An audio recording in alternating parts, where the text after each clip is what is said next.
Hello everyone, see downstairs here. In today's video I'm discussing everything you need to know about side order, like characters and so on. So, let's start here, from the beginning.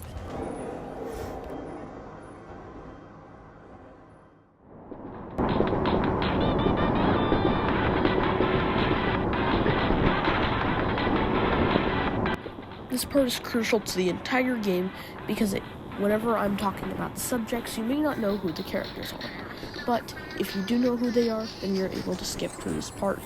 But for those who don't know, please stay and I can explain every single thing.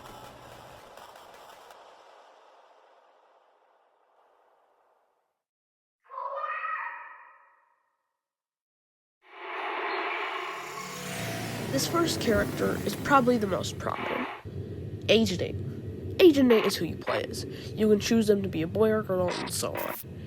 Now, let's talk about the main thing. As in classic Splatoon fashion, you're told to pick your character, but this time you're asked questions about if you're okay or if you're hurt. Which is different since you're usually only asked, what hair color do you want? Almost as if someone's asking questions. Which we are being asked questions by the very well-known Pearl, but we'll get into her later. Agent 8 was born in the year 12,003.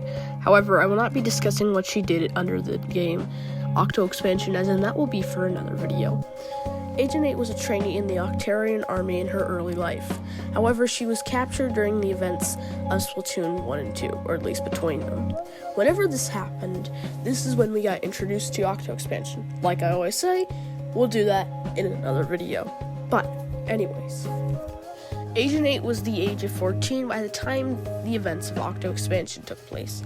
By the events of Splatoon 3 side order, she was around the age of about 19, or at least around there, like I said. Agent 8's appearance is actually only changed in Octo expansion between the male and female models, as shown here. However, you can take a closer look at that if you want, but one prominent thing is in side order, there's absolutely no changes. Just something I thought I would add in, since I thought it was quite interesting. We're gonna cover two characters for this part, which are Pearl and Marina. Pearl's on the left, Marina's on the right.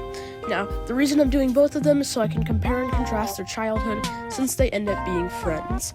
So, without that being said, let's get into it. Starting with Marina, we're going to be speaking about her early life. When Marina was born, she was born into the 83rd generation of combat engineering, which she was gotten into because when she graduated elementary school at the age of 9, yes, she skipped a bunch of grades, she was able to become an extremely smart engineer and mastermind for the Octarian army. This was told through the story of Octo expansion during Marina's chat logs. She also trained in the exact same elite training facility with Atch, who was later to become part sanitized. She also became part of the Wasabi supply unit for DJ Octavio, who is the main leader of the Octarian army, which is an extremely high-ranking level. During the events of Splatoon 1, after she heard the Calamari incantation, she had a change of heart, and so did multiple other Octolings, as it included what seems to be Agent 8. However, we are not too sure of. One thing that happened during this is she defected from the Octarian army, which caused her to move over to what seems to be Mount Nantai, which is located far away from Ingopolis. This is where she met Pearl, and we'll get into Pearl later. Marina learned to adapt Inkling language from Pearl and many other things. Marina was shown to have over 3 appearances, the first one being her news outfit showed in only Splatoon 2 news. She's not really seen too much else with it. She's also seen wearing a different outfit in Octo expansion that looks sort of similar, but some different changes. And then there's also another one of showing her little icon whenever she speaks to you in Octo expansion. There's another one for side order, but I'm too lazy to find that. Her final appearance is in side order, which shows an orange jacket and some other items. This was also shown on her album covers like Damp Socks and Candied Rock. There's also another one that I forgot to mention, which is her in her Octarian gear and things like that, which is shown right here. This is a picture of Marina and Pearl also going to meet Judd, which is why Judd is also right there. It was also known that Marina was such a big figure during the Octarian army that even Agent 8 knew who she was. However, not for long, since Agent 8 got memory loss. Now we're going to be talking about Pearl. The First of all, we're going to be talking about Pearl's early life. One prominent thing that's different from Marina is the fact that she grew up a rich childhood and not more of a life of, well, being a soldier.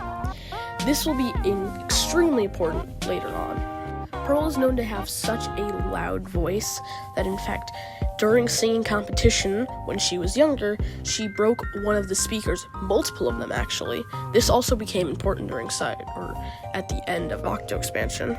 Funny enough, the singing competition that Pearl participated in, the youth folk singing contest, was the same one that Callie and Marie ended up winning and became stars. Okay, that was weird. Pearl actually started a music career later in her life, which seemed to be more of a heavy metal song type things, and the first song that she made was definitely very vulgar. It's so vulgar that, in fact, Nintendo literally wouldn't even tell you what curse word it was.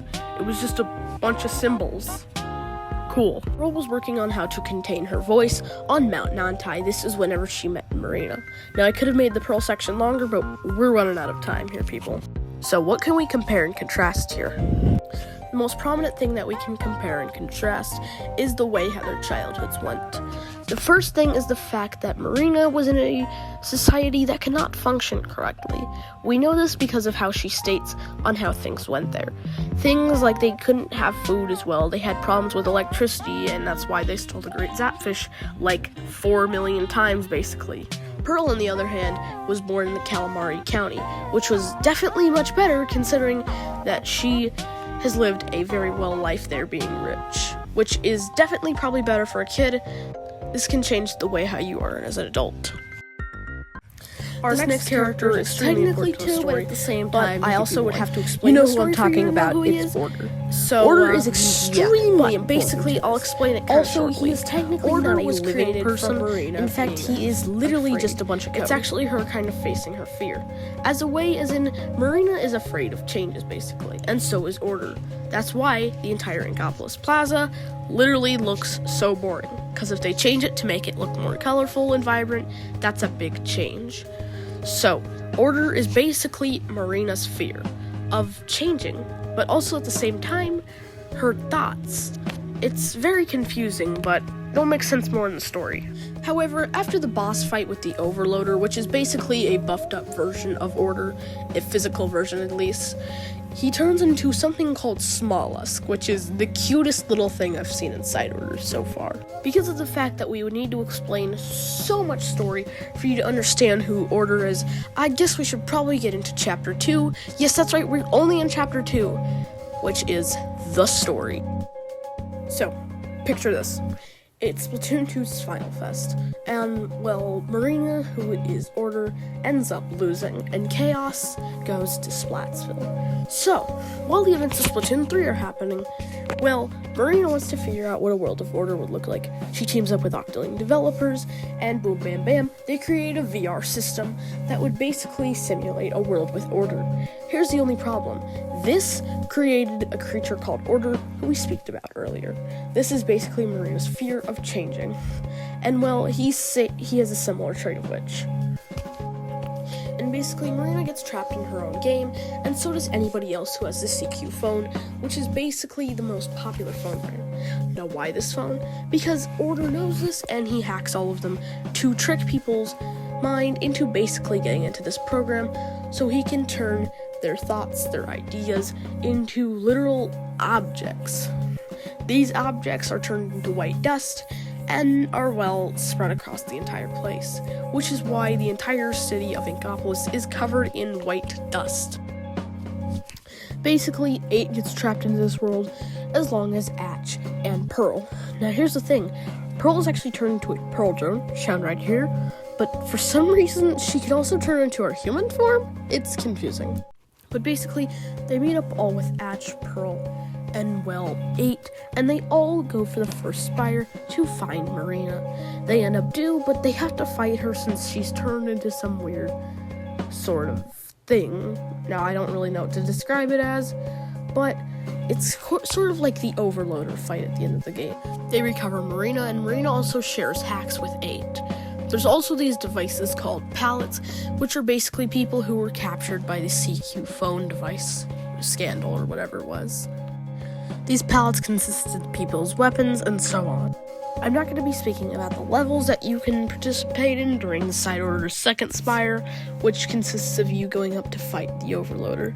So I'm basically just going to be skipping to the boss fight, since that's the only really prominent thing other than the parallel cannon fight, which is basically just the reincarnation of Agent 4 and some other people that were captured by the CQ phone scandal. During the boss fight, we are confronted by Order about the fact that Marina would not face her fears, and this consists of the boss battle. This boss battle is pretty epic if you ask me, totally. After we defeat Order, as a last resort, he sets an all-out attack on everyone, which causes, well, the world to be gray. However, not for long, as in Marina and Pearl and Ash decide to launch a last-minute code to, well, basically save everything. But the problem is, they're not fast enough, and it can't do anything that we know of.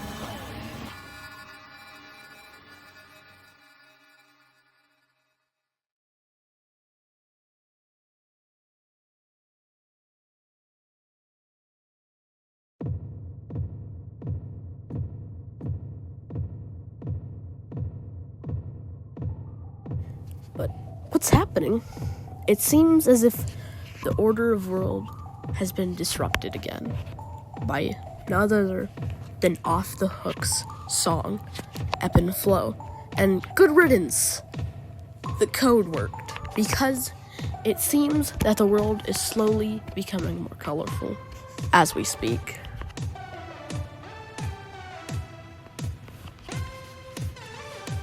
And after one long period of the world being gray, everything is finally brought back to life.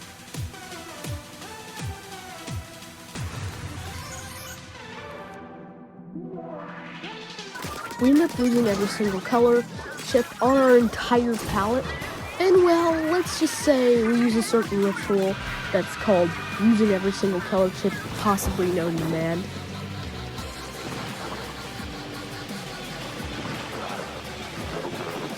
And this final attack actually works, because we finally and really defeat Order. And well, this is the end of, and this is where the video ends, and this is also where the game ends. The reason I didn't go too far into this was also because I had limited time to put this video out. But I think it was pretty good for my first video essay. I know it was really bad, but thank you guys for watching anyways. And please make sure to like and subscribe if you like this video. See you guys in the next one.